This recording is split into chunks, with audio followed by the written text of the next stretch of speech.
Tanya from Edu TV. Today we have with us Dr. Nirmala Krishnan, who is one of the very senior education consultants and has also been associated with the JSW Foundation. Ma'am, you've been working with schools very closely in and out. So recently we've observed that safety and security of students have been an area of great concern for almost all the schools. So, what are your views, or rather your tips for schools as to in what ways can safety and security be taken into consideration into a better manner? Hi, Tanya. Safety and security, according to us, how we interpreted when I was heading a school, was safety is more about the mental setup of the people involved in not only running the school, but the whole ecosystem in and around it, the drivers who pick them up, and the parents, and the community in and around. And say security, the second part is something which is very tangible, which it can be controlled and which can be worked out with a lot of systemic approach towards it. And how we looked at safety and security is very simple: ABC. That is awareness, that everybody is part of it. It is not a core team which is going to discuss the safety and security of a school. Everybody is part of it, including the drivers. The basics have to be set right. What is called a zero tolerance policy in safety and security has to be set right. And C is the community connect, the ecosystem, how we get all the drivers who are very, very important part of the children commuting from school and back. How do we engage them as an ecosystem of a school? That's how we look at it as a holistic approach to safety and security.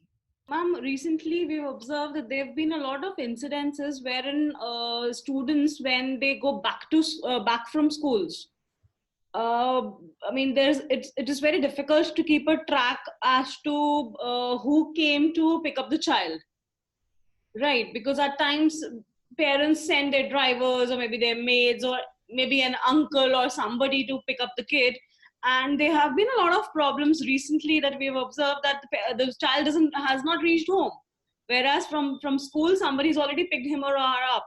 So is there a device or a mechanism or something that the schools follow? Maybe I am not aware of those schools, that the schools follow wherein they have a record and they ensure that they're handing over the child to the right person. Today, technology is helping us a lot in bridging these kind of gaps that exist, right? So there are three components: A, the safety and security of the school when in the school; B, when the child is commuting in the vehicle; C, when the child is moving from the vehicle to home and back. There are three components attached, and the fourth one which is within the house, when parents are at work and who takes care. So within the house we have got the CCTVs installed. I mean, that has become a norm today in every house. In the buses there are CCTVs and there are apps which tell. And beyond the technology, we look at the softer part of it. We have always engaged right in the beginning till throughout the academic session. We have engaged the drivers and the people who are connected to children in number of skill development programs, engaging them as part of, a lot of psychological therapy and treatment and work around it happens in a lot of schools, and we take it up very, very strongly in our schools, right? And that element of who is dropping the child from home to the bus and back is a very, very crucial element, where we see that the parent and the child and even the person who's going to drop and pick them up, everybody is aware of it. Within the system, within the community, you create an awareness that these are the children who get dropped. Like, we all live in different societies, create. So anybody who's walking by, seeing the child going in the lift or walking down the stairs or to the bus, keeps an extra, time or attention to observe how these children are behaving. And when they come back home, the parent interact is very, very crucial. Usually when we come back home, we think that everything is fine with our kid and we only sit with their homeworks. This can be avoided. The first, and when parents are in school, as a parent, I'm a parent myself who's been working throughout.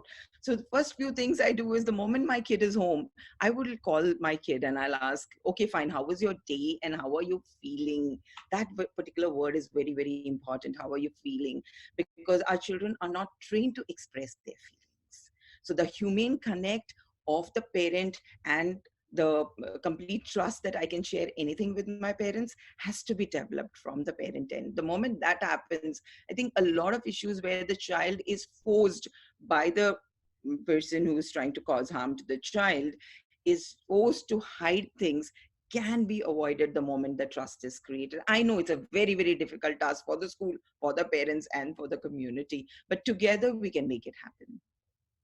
Right. So, anything specific that you would want to address in reference to safety and security in general, not your schools, keeping your schools into consideration, but otherwise in general?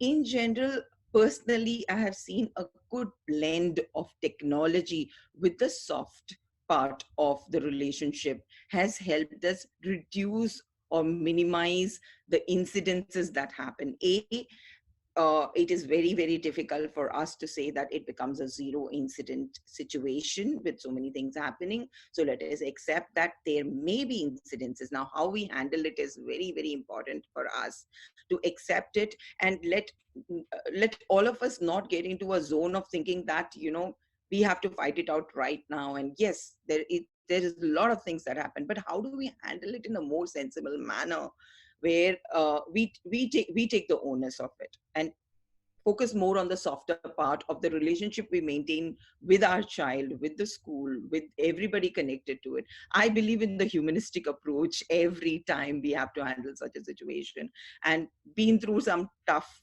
times. And for all of us in the education sector, and as a parent myself, I quite understand when my own child's Facebook account was hacked and all unpleasant things were posted. So how do we handle that? So we have sat through many such situations. And yes, it is going to be a combined effect, as I told you. A, awareness. B, the basics have to be set right. And C is the community. The complete ecosystem has to be part of it. Let us not discuss it in rooms that this is the safety security norm, but right from the security guard to the person who's going to be with the child in the washrooms, to the person who's going to drop the child. Let us have a meeting of all these people and sensitize them that how each one is an important element and component, and engage them beyond their duties and responsibilities, and not say that these are your duties only to drive, your duties only to drop my child. No, let's go beyond them. Let's understand what they are going through, what is their background check is very, very important, how we go about and how we trust our child into somebody's hands.